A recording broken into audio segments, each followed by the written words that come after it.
Morning and welcome to Morning Gospel Fuel with Mr. G. Got to make up a couple days here, but it is Saturday, July 9th, the 14th week of Ordinary Time, and the feast day of the Martyr Saints of China. And this is in reference to 120 saints of the Catholic Church, in which 87 of them were Chinese Catholics and then 33 were Western missionaries from the mid-17th century to 1930. And they were all martyred because of their ministry, and in some cases for their refusal to apostatize, which means to renounce a religious or political belief or principle, and in this case, the Catholic faith. Many died in the Boxer Rebellion, which was an anti-foreign, anti-colonial, and anti-Christian uprising in China between 1899 and 1901. So just over 100 years ago, not that long.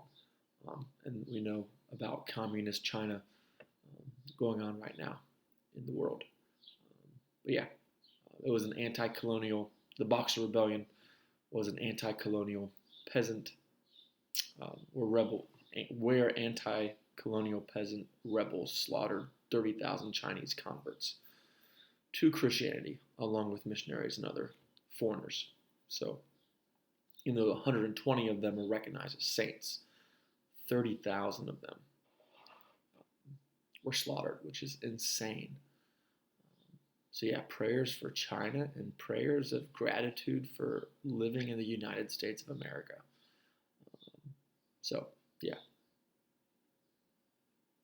Freedom is not free. So today's gospel is from Matthew chapter 10, verses 24 through 33. Let's begin in the name of the Father, Son, and Spirit. Amen. No disciple is above his teacher, no slave above his master. It is enough for the disciple that he become like his teacher, for the slave that he become like his master. If they have all called the master of the house Beelzebul, how much more those of his household? Therefore, do not be afraid of them. Nothing is concealed that will not be revealed, nor secret that will not be known. What I say to you in the darkness, speak in the light. What you hear whispered, proclaim on the housetops. And do not be afraid of those who kill the body, but cannot kill the soul. Rather, be afraid of the one who can destroy both soul and body in Gehenna. Are not 2 sparrows sold for a small coin? Yet not one of them falls to the ground without your Father's knowledge. Even all the hairs of your head are counted. So do not be afraid. You are worth more than many sparrows. Everyone who acknowledges me before others, I will acknowledge before my heavenly Father. But whoever denies me before others, I will deny before my heavenly Father.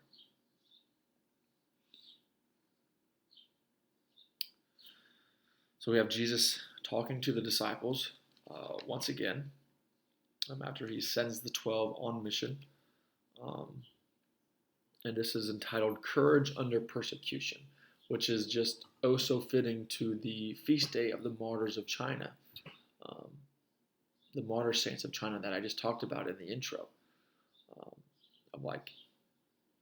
There is something to Christianity, and as Jesus said, do not be afraid of those who persecute you and want to destroy you, because to be Christian, that's going to happen, because that's exactly what happened to Jesus. So we have to reflect upon what does it mean, and what does it take, and what do you stand for whenever you say that you are a Christian. So do we have the courage under persecution to stand up for our faith? And do we have enough knowledge and wisdom to be able to defend our faith? And does our faith show itself? And do we bring light to other people where they know that we are Christian just by how we live our lives? But what I think is important to take note of here is that nothing is concealed that will not be revealed, nor secret that will not be known. And what I say to you in the darkness, speak in the light, and what you hear whispered, proclaim on the housetops, and don't be afraid. Because he wants to make sure our souls are protected, and our bodies and souls are protected, but mainly our souls. Gehenna is talking about hell. We should be afraid of the one who can destroy both soul and body in Gehenna, and that's Satan, and that's the world, because the world belongs to Satan. And it's just so easy. How easy is it for our souls and body to be destroyed? But what I say to you in the darkness, speak in the light. Meaning God is constantly inviting us to have a deep, everlasting, unshakable faith in Him through our private life of prayer. We have to have a private life of prayer and spend time with Him each and every day so that we can be refueled and enlightened to actually have the courage to bring His truth and His likeness with boldness and confidence to the world that needs it so desperately bad. So how are you doing in your prayer life today and every day? And do you discipline yourself in order to pray each and every day, even amongst the busyness of the world? Because the world is loud and we're surrounded by noise, but God whispers. Have a great day. God bless. Keep it real. In the Father, Son, and Spirit. Amen.